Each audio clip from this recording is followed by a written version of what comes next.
आप सभी को प्रातःकालीन सादर प्रणाम।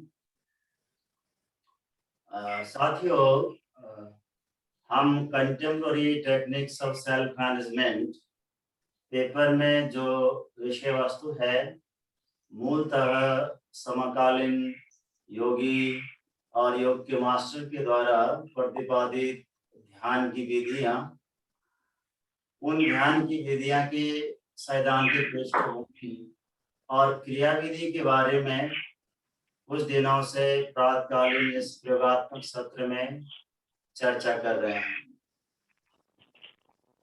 तो आपके जो समकालीन प्रबंधन की योगिक विधियां हैं, उसके तहत Pranav meditation, cyclic meditation, Rajayoga meditation, transcendental meditation, Preksha meditation, Vipassana meditation, इस तरह से आज के समय के जो सबसे प्रचलित ध्यान की विधियां हैं, ये समाहित है।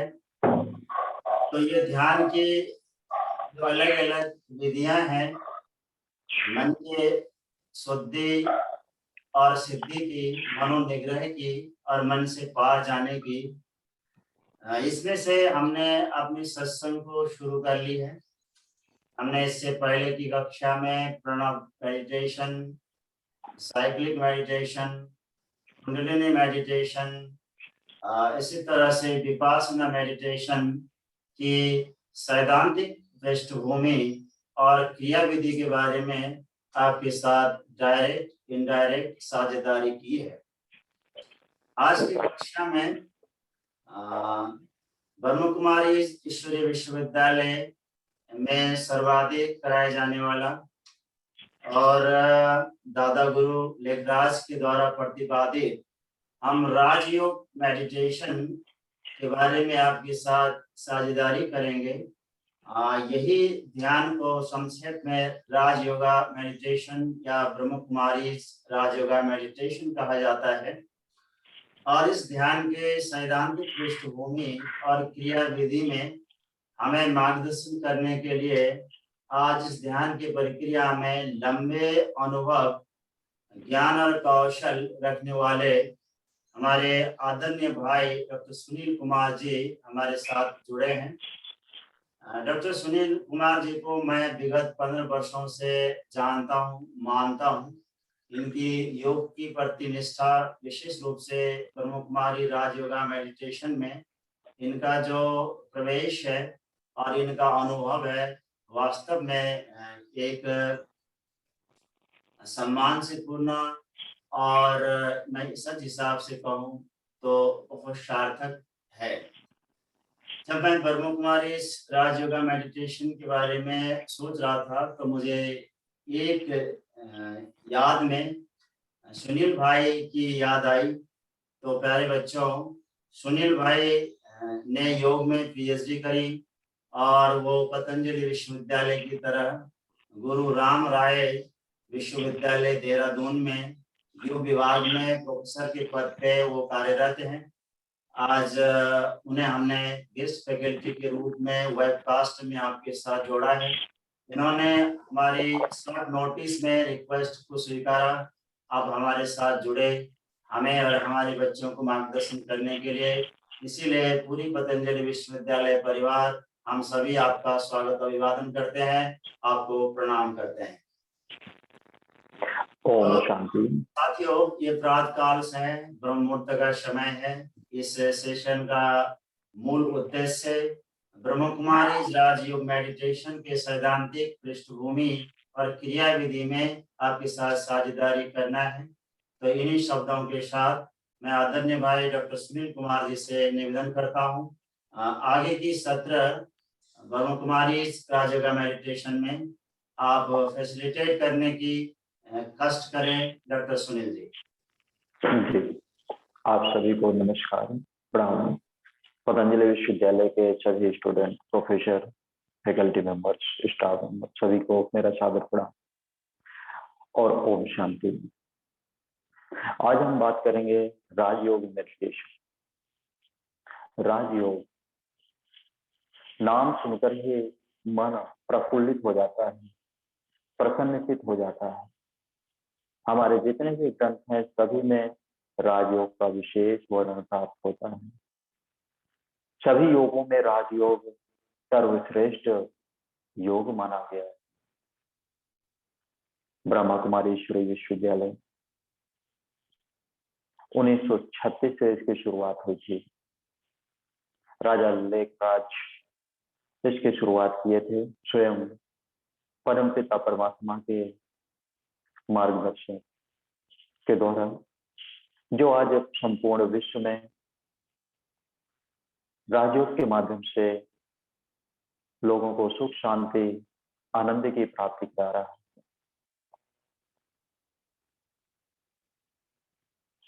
राजयोग मेडिटेशन यह हमारे शारीरिक और मानसिक रूप से स्वस्थ तो करता ही है, साथ में हमारे आध्यात्मिक उन्नति में भी सहायक है।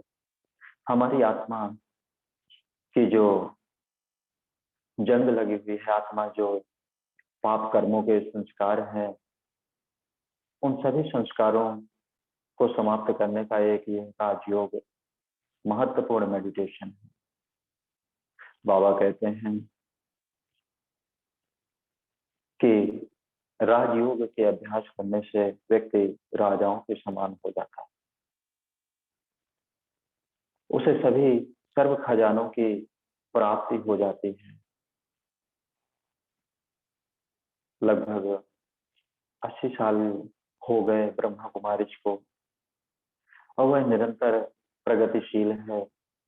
लोगों से जुड़कर सभी प्रकार के सुख समृद्धि से भरपूर हो रहे हैं, क्योंकि यह अभ्यास एक ऐसा अभ्यास है जिसके नियमित अभ्यास करने से मन बिल्कुल शांत होता है, प्रसन्नचित होती है।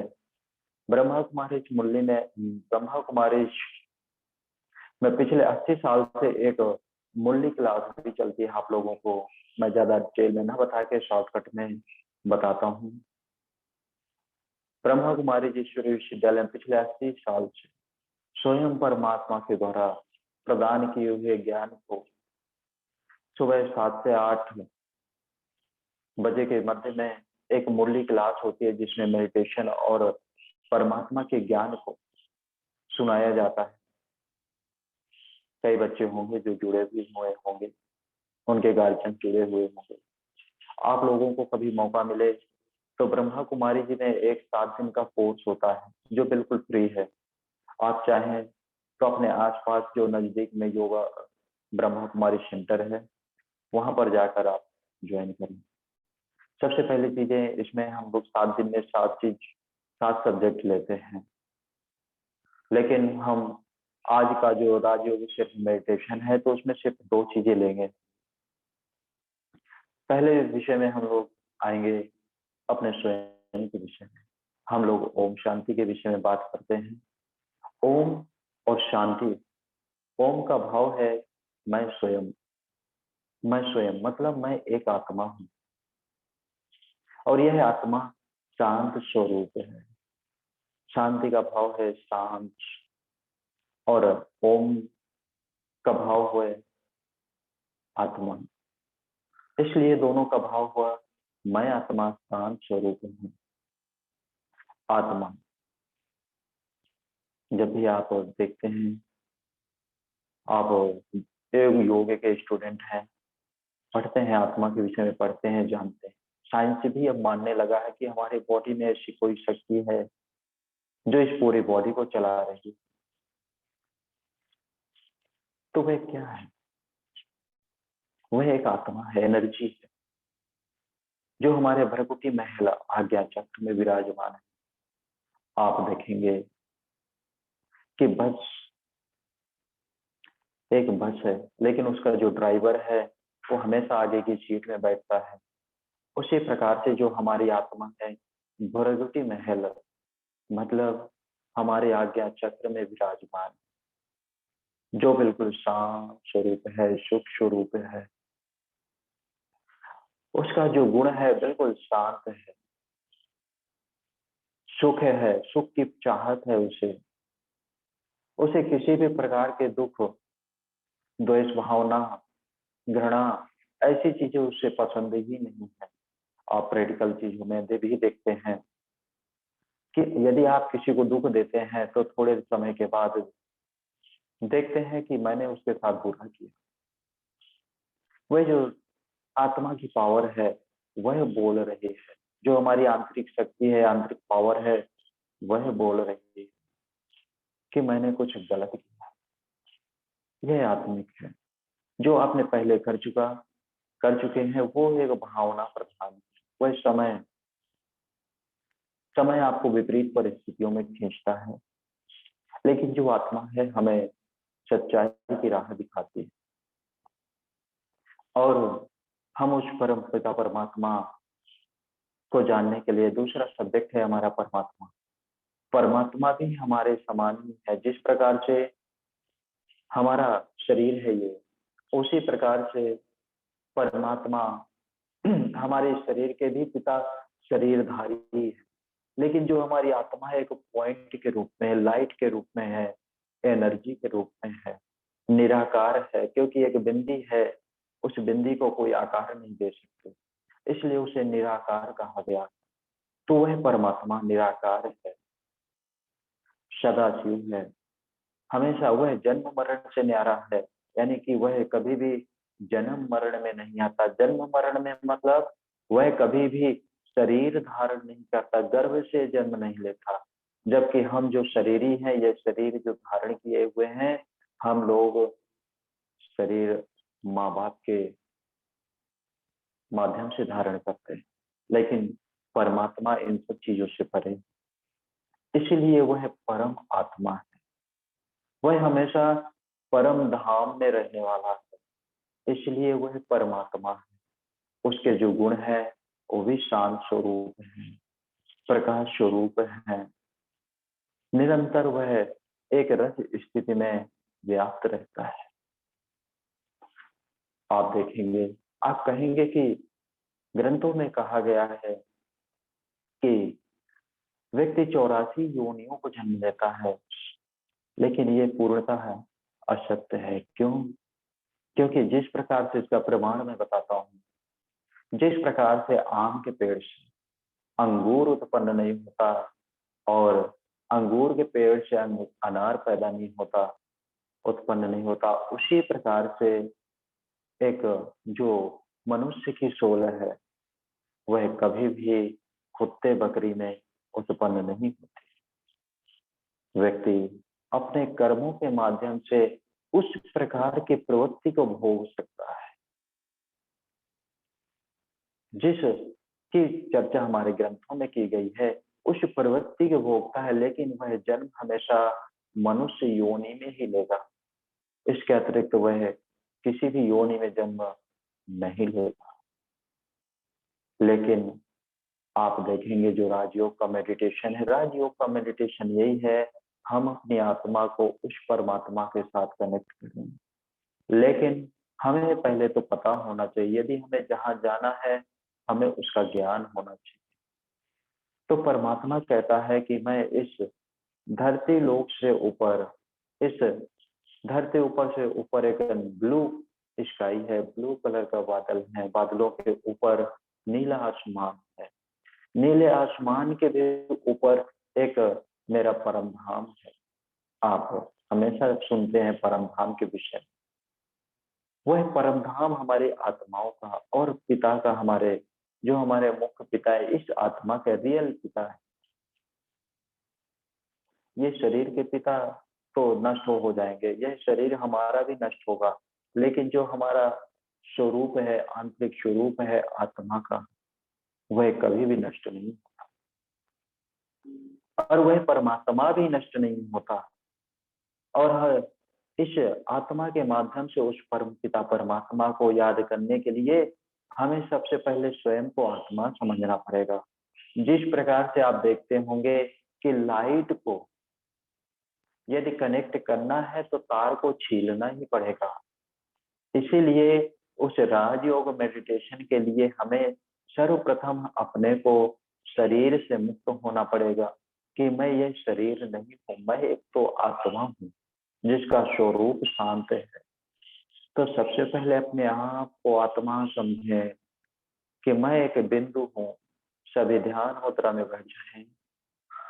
सर यदि म्यूजिक की व्यवस्था है तो म्यूजिक बैकग्राउंड में लगा दें कि मैं एक आत्मा हूं। यदि आप लोग आंखों को आधा खोलकर आधा बंद करके करें तो बहुत ही बढ़िया। हमेशा मेडिटेशन जो फायदेमंद होता है अधो नेत्र के माध्यम से प्रभावकारी मेडिटेशन होता है। तो कोशिश करें आप लोग अपनी आंखों को आधा बंद करें और आधा खोलें। घृण संहिता में भी इसके विषय में वर्णन प्राप्त होता। उन आंखों को आधा खोलकर उस परम सुप्रीम सोल को देखने का प्रयास, अपने स्वयं को देखने का प्रयास कीजिए कि मैं एक आत्मा हूं। दोनों आंखों के मध्य भ्रगुटी के मध्य बैठा हुआ। जिस प्रकार से आत्मा, जिस प्रकार से ड्राइवर गाड़ी में आगे बैठा होता है उसी प्रकार से मैं आत्मा आज्ञा चक्र में विराजमान। आप कहेंगे कि मैं कमरा, कमरा नहीं, आप कमरे में बैठी हुई आत्मा।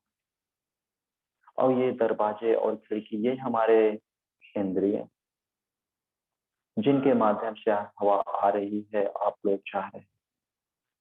उसी प्रकार से ये जो आंखें हैं, मुंह है, कान है, यह सब माध्यम है। इन्हें चलाने वाले जो मुख्य सोल है वह आत्मा। उस आत्मा को अपने आज्ञा चक्र में देखने का प्रयास करें। आज्ञा चक्र, भ्रगुटी महल, दोनों आंखों के मध्य अपने आत्मा को देखने का प्रयास कीजिए। मन ही मन कहें कि मैं आत्मा शांत स्वरूप, मेरी आत्म पावर निरंतर बढ़ रही है। आंखों में लाइट की मात्रा, चेहरे में लाइट की मात्रा और आज्ञा चक्र में लाइट की मात्रा निरंतर बढ़ रही है। अपने स्पाइन को स्ट्रेट रखें। स्पाइन आपकी, कमर आपकी झुकी नहीं होनी चाहिए। यदि मेडिटेशन का अभ्यास करते हैं, कमर झुकी हुई होती है तो वहां पर विकारों के उत्पन्न हो जाते हैं। इसलिए अपने स्पाइन को बिल्कुल स्ट्रेट रखते हुए अपनी आत्मा को देखें। मैं आत्मा शांत स्वरूप, शक्ति स्वरूप हूं, आनंद स्वरूप। और इस शरीर को धीरे धीरे छोड़ रही। भाव करें कि इस समय आपकी आत्मा आज्ञा चक्र के पास उड़ने के लिए तैयार है। आप इस आज्ञा चक्र के माध्यम से आप आसमान की तरफ उड़ रहे हैं।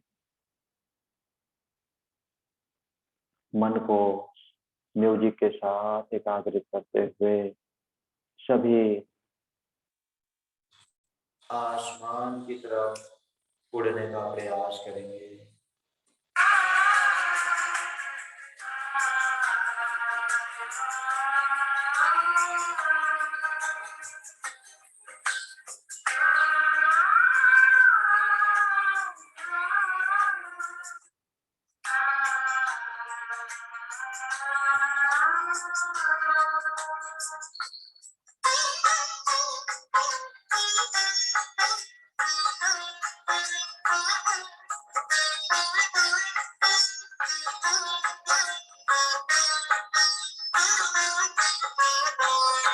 मन पंछी तू उड़ जावा तन में, है ये प्रभु मिलने की।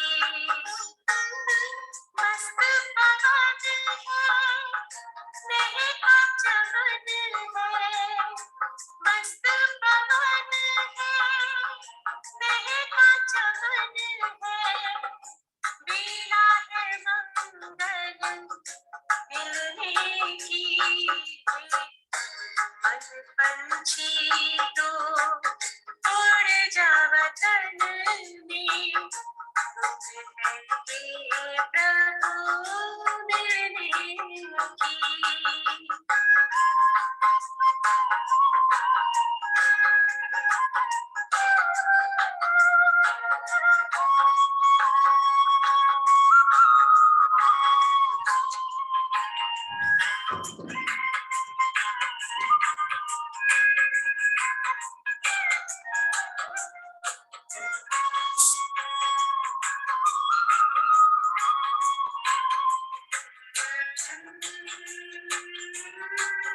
इस समय आप इस नीले आसमान से ऊपर रेड आसमान में पहुंच चुके हैं।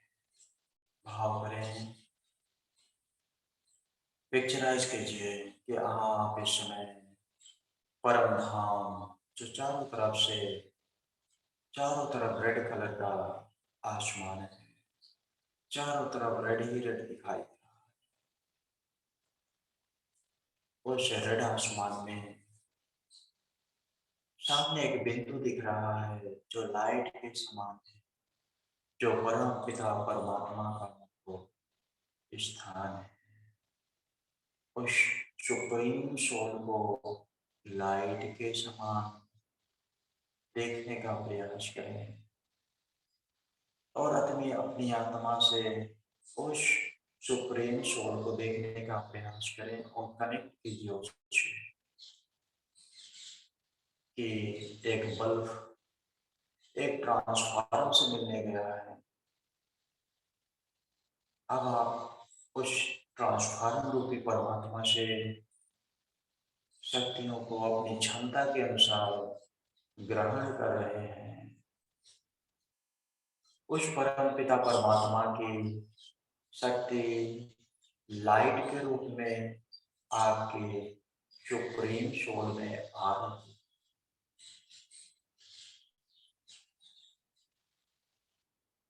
आप पूरी तरह से आनंदित हो रहे हैं, शांति की प्राप्ति कर रहे हैं। 2 मिनट मेडिटेशन करेंगे म्यूजिक के साथ।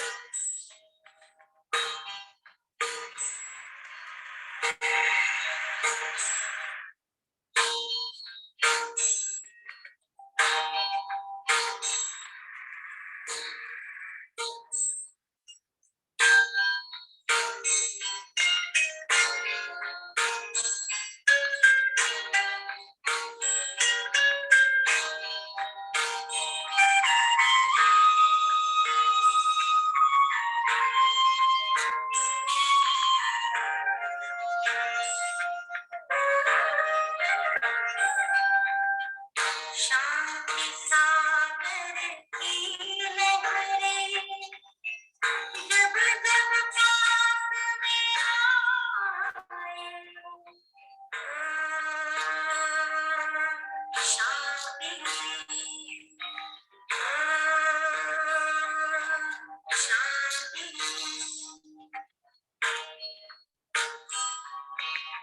शांति सागर की लहरें जब जब पास में आए, मन हो शांत तन हो। जिस प्रकार से सागर सभी नदियों में समाहित होती है, मिलती हैं, उसी प्रकार से हम आत्मा उस सुप्रीम सोल सागर के समान अपने परम पिता से मिल रहे हैं। उस सुख का अनुभव करें सभी।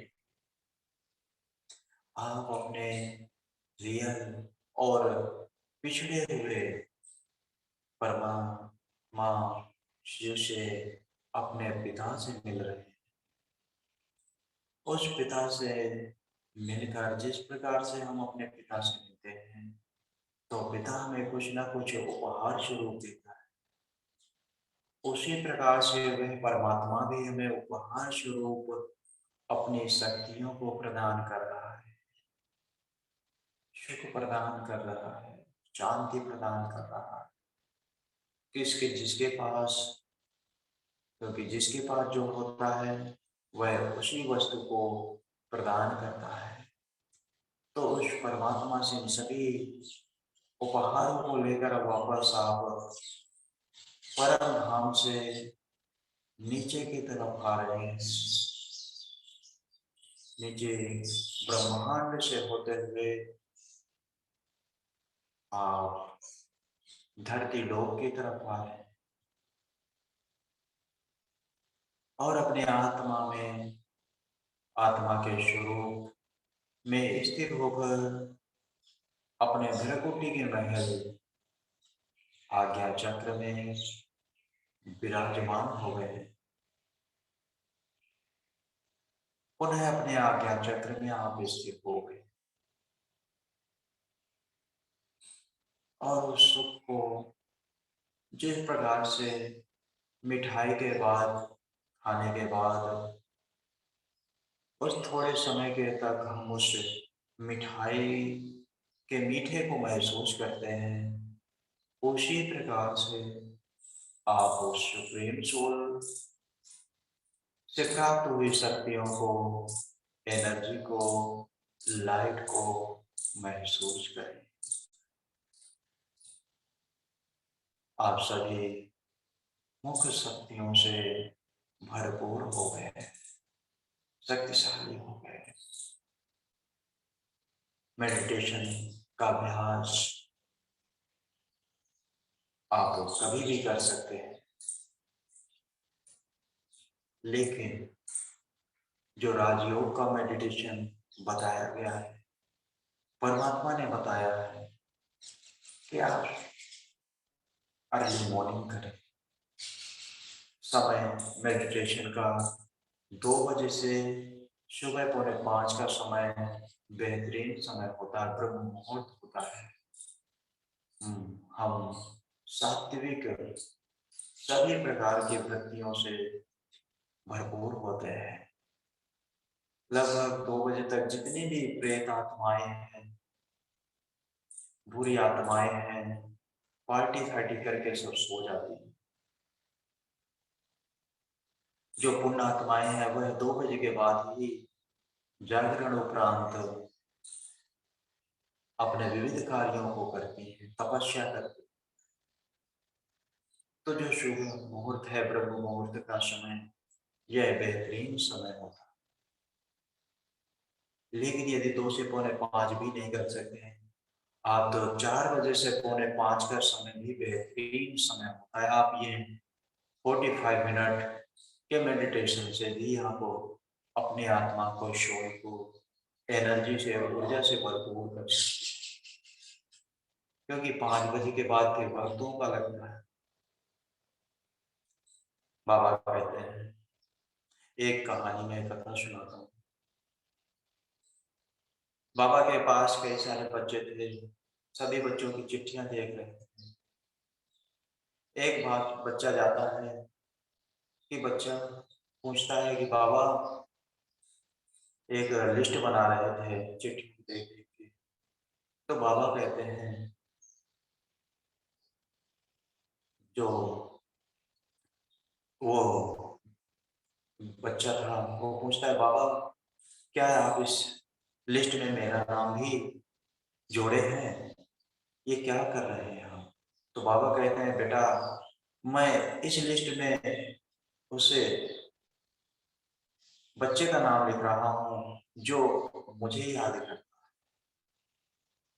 तो उस बच्चे के मन में एक जिज्ञासा पैदा हुई, क्या बाबा मेरा भी इस लिस्ट में नाम है?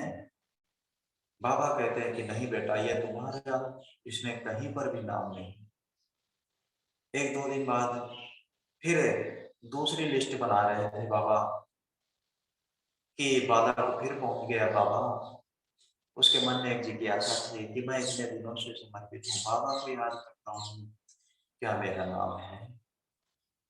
तो बाबा कहते हैं कि बेटा आज मैं वो लिस्ट बना रहा हूँ जिसे मैं याद करता हूँ।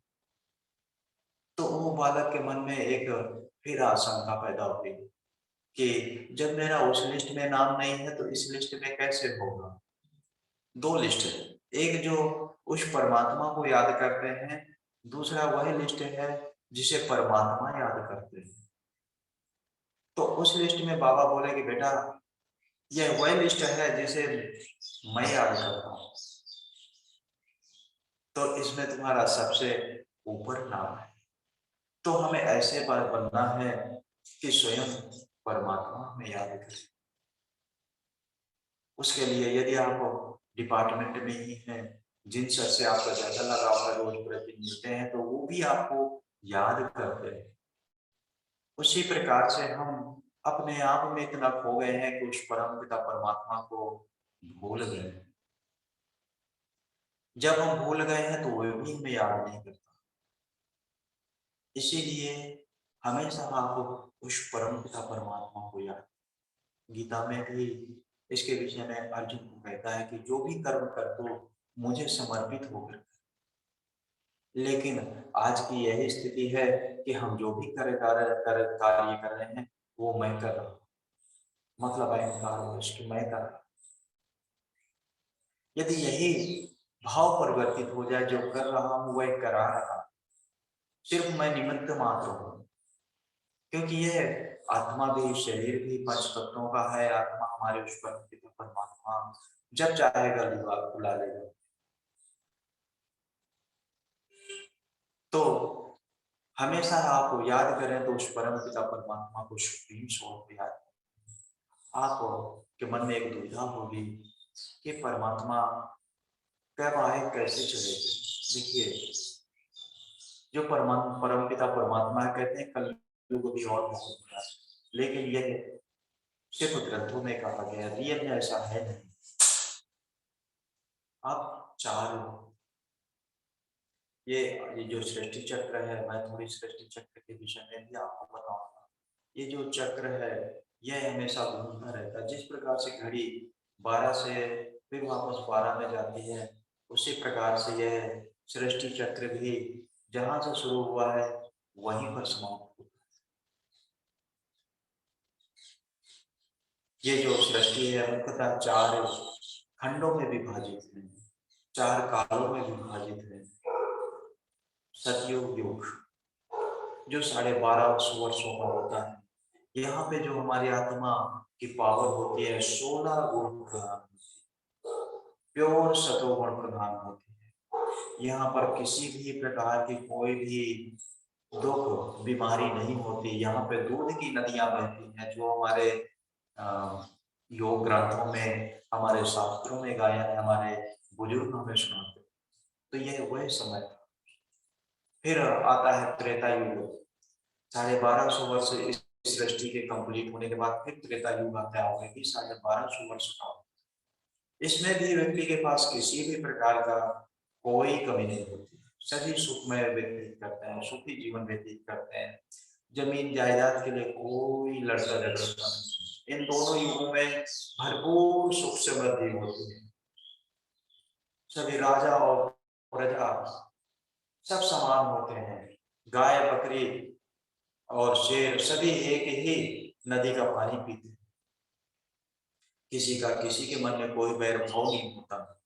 लेकिन इस युग में सिर्फ 4 कलाएं उतर जाती है, मतलब इस युग में 16 कलाएं बचती हैं हमारी आत्मा की। हमारी जो आत्मा है 100% कभी हो नहीं सकती। जिस प्रकार से हमारी बैटरी की एक लिमिट होती है, उसी प्रकार से हमारी आत्मा की जो पावर है वह भी 16% है। 16 से ज्यादा हो ही नहीं सकती, और 16 किसी के होती नहीं है। वैज्ञानिकों के भी लगभग जो आत्मिक पावर है, मन का विकास है, लगभग 4-5 तक ही, 6 तक ही जाता था, ज्यादा नहीं जाता। और उसके बाद आता है जब सतयुग बीत गया, त्रेता युग, बीत गया, उसके बाद तीसरा युग आता है, द्वापर युग। द्वापर युग में आत्मा की जो पावर होती है वह 8% बचती है। जब द्वापर युग शुरू होता है तब जाके मन में हमारे दर्द सा उत्पन्न होता है, अशांति पैदा होती है इस युग से। क्योंकि कहा गया है कि यदि आप सुख को भोगेंगे तो दुख को भी आपको भोगना पड़ेगा। पूरे 2500 वर्ष हमारे बीत गए सुखमय, और फिर इन 2500 वर्षों में दुख उत्पन्न होता है। दुख से फिर धीरे धीरे इंद्रिय आसक्ति और चंचलता, काम, क्रोध इस प्रकार से उत्पन्न होते गए। जब उत्पन्न होते गए तो जो पहला हमारा मंदिर है शिव का, सुप्रीम सोल जो है वह सोमनाथ में स्थित है। वहां के जो राजा हैं उन्होंने इस मंदिर की स्थापना की, क्योंकि पर जब उन्हें दुख हुआ, क्योंकि राज्य में काफी बड़ा है, उसे संभालना है, तो कई प्रकार की समस्याएं आती हैं, तो उनके मन में दुख उत्पन्न हुआ कुछ चीजों को लेके। तो जब वह बैठे तो एक लाइट यहाँ पे दिखाई गई जो एक अंडे के समान थी। उसी सेव का वह मूर्ति बना दी वहां पे सोमनाथ मंदिर, विश्व का, भारत का पहला मंदिर है। वह इतना भरपूर, इतना समृद्ध मंदिर था कि विश्व में आज तक कहीं नहीं है। उसे जो विदेशियों ने उसे 17 बार लूटा, समझिए इतना विशाल, इतना भरपूर था, उसे 17 बार लूटा गया उस मंदिर। उसके बाद ये भी 2.5 वर्ष बीत गए, इसमें हमारी 8 कलाएं होती हैं, और उसके बाद हमारा आता है कलयुग। कलयुग भी 1250 वर्ष होता है। द्वापर और कलयुग मिला के ये पूरे 2.5 वर्ष हो गए। वह परमात्मा का जो सतयुग और त्रेता था वह परमात्मा का दिन था, और यह परमात्मा की रात इसे कहा गया। रात का मतलब ये नहीं होता अंधेरा चला गया, अंधेरा आ गया। रात का मतलब होता है आध्यात्मिक दृष्टि से कि बुराइयां आ गई समाज में, काम, क्रोध, लोभ, मोह, अहंकार, इससे भी विकार आ गया, बुद्धि हमारी भ्रमित हो गई। ये सब इन 2500 वर्षों में होता है, और यह जो 1250 वर्ष है कलयुग है। और कलयुग में भी, और जब सतयुग, कलयुग के बाद फिर सतयुग आएगा, 4 युग, सतयुग, त्रेता, द्वापर और कलयुग। कलयुग के बाद फिर आएगा हमारा सतयुग। तो यह समय वही समय है, ये लगभग 100 वर्षों का होता है, जो कलयुग और सतयुग दोनों आपस में मिलते हैं। इसे कहते हैं संगम युग। आप लोग नहाते हैं, संगम कुंभ नहाते हैं, तो यह वही कुंभ है, यह वही संगम है जहां हम आत्माएं उस परम पिता परमात्मा में समाहित होकर उनसे मिलते हैं, हालचाल लेते हैं, उनसे शक्तियां ग्रहण करते हैं, और इस पूरे सृष्टि चक्र को जानते हैं। यह हमारा 7 दिन का कोर्स है, आप कभी भी आए 7 दिन का कोर्स करेंगे तो इन सभी शक्तियों को संग्रहित करके फिर हम वापस जाते हैं। ये कलयुग समय है, बहुत छोटा समय है, क्योंकि ये जो परिस्थितियां वर्तमान की बन रही हैं, ये सीधा सीधा इशारा कर रही हैं, साफ साफ इशारा कर रही हैं कि अब हमें घर जाना है, अब हमें घर जाना है, लौट के वापस। और दूसरी चीज, एक चीज और मैं बता दूं, जो सतयुग और त्रेता में है, इसमें लगभग काफी आयु होती है, 150, 200, 300 वर्ष, यानी कि अकाल मृत्यु कभी हो ही नहीं सकती। लेकिन जो कलयुग की निशानी है, इसमें कभी भी व्यक्ति जन्म लेता है, मर जाता है, यानी अकाल मृत्यु इसमें, ये कलयुग की निशानी। आप जब डिटेल में आएंगे 7 दिन में कोर्स में, एक एक चीज आपको समझाया जाएगा। तो अब हमें जाना है, लेकिन जाने के बाद फिर वापस आना है। कभी भी विनाश नहीं होता है, हमेशा विकास होता है, क्योंकि परमात्मा ये नहीं चाहते कि विनाश, क्योंकि हर अपना तत्व है। ये जिस प्रकार से सुई 12 में जाती है फिर वापस 12 में मिलती है, 12 से चलती है, 12 में मिलती है। उसी प्रकार से ये पूरा सृष्टि चक्र भी हमारा जहां से शुरू हुआ है वहां पे फिर वापस उसे आना है। तो इस समय इस राजयोग मेडिटेशन की महत्व है अत्यंत बढ़ गई है, क्योंकि हम उस सुप्रीम सोल से अपनी आत्मा को भरपूर करते हैं, एनर्जी से भरपूर करते हैं। एक मिनट के लिए फिर से हम लोग उस परम पिता परमात्मा को याद करेंगे। सभी बैठ जाएं।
उस परम पिता परमात्मा को याद करते हुए आप अपने मन की बात, दिल की बात उससे कह सकते हैं। लेकिन आप सुबह 4 से पौने 5 का जो मेडिटेशन का समय होता है वह बेहतरीन समय है, जिसमें स्वयं परम पिता परमात्मा अपनी विशेष शक्तियों के साथ इस पूरे ब्रह्मांड के साथ विचरण करते हैं। हम उस परम पिता परमात्मा, जैसे कि हम अपने पिता का नाम नहीं लेते, उसके पापा बोलते हैं उन्हें या फिर बाबा बोलते हैं, उसी प्रकार से जो ये आत्मा है उस आत्मा के पिता परम पिता परमात्मा है। इसलिए हम उन्हें प्यार से बाबा कहते हैं। मीठे बाबा क्यों? क्योंकि वे जब हमसे मिलते हैं तो हमेशा मीठी मीठी बातें सुनाते हैं, अच्छी अच्छी बातें, और जीवन में जो उपयोग आने वाली चीजें होती हैं, बातें होती हैं, उन्हें सुनाते हैं। इसलिए हम उन्हें मीठे बाबा कहते हैं। तो इसलिए बाबा का मतलब किसी शारीरिक व्यक्ति से मत लीजिएगा। बाबा का भाव है परमात्मा, अपने पिता, उसे हम प्यार से, क्योंकि हम किसी से किसी का नाम लेंगे और किसी से उसे प्यार बोलेंगे, भाई साहब, पिताजी, माताजी, तो उसका एक अलग प्रभाव होता है। यदि आप किसी का नाम लेते हैं उसका एक अलग प्रभाव पड़ता है। इसलिए आप कभी भी उस परमात्मा को याद करें, हमेशा मेरा मतलब मेरे पिता, इस आत्मा के पिता। तो यह है राजयोग। राजयोग मतलब राजा बनाने का योग, राज्य दिलाने वाला योग। तो यह एक ऐसा महत्वपूर्ण योग है जिसमें हमारे जितने भी 84 जन्म के संस्कार हैं वह इसमें दग्ध होते हैं। हमारे चारों योगों को मिला के 84 जन्म होते हैं। तो इन 84 जन्मों का जो पुण्य है, पिटारा है, वह इसी समय खुलता है। उसे आप जितना प्राप्त करना चाहें कर लें, और इस पिटारे से प्राप्त करके आप हमेशा पूरे 84 जन्म सुख समृद्धि से भरपूर हो सकते हैं। ओम शांति। हमारा समय हो रहा है और सर हमें 6:30 का समय ही दिए थे क्योंकि हमारे नेक्स्ट क्लास भी है।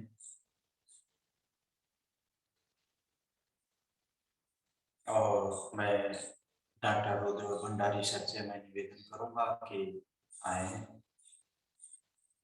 आप सभी बच्चों का समय भी काफी महत्वपूर्ण है।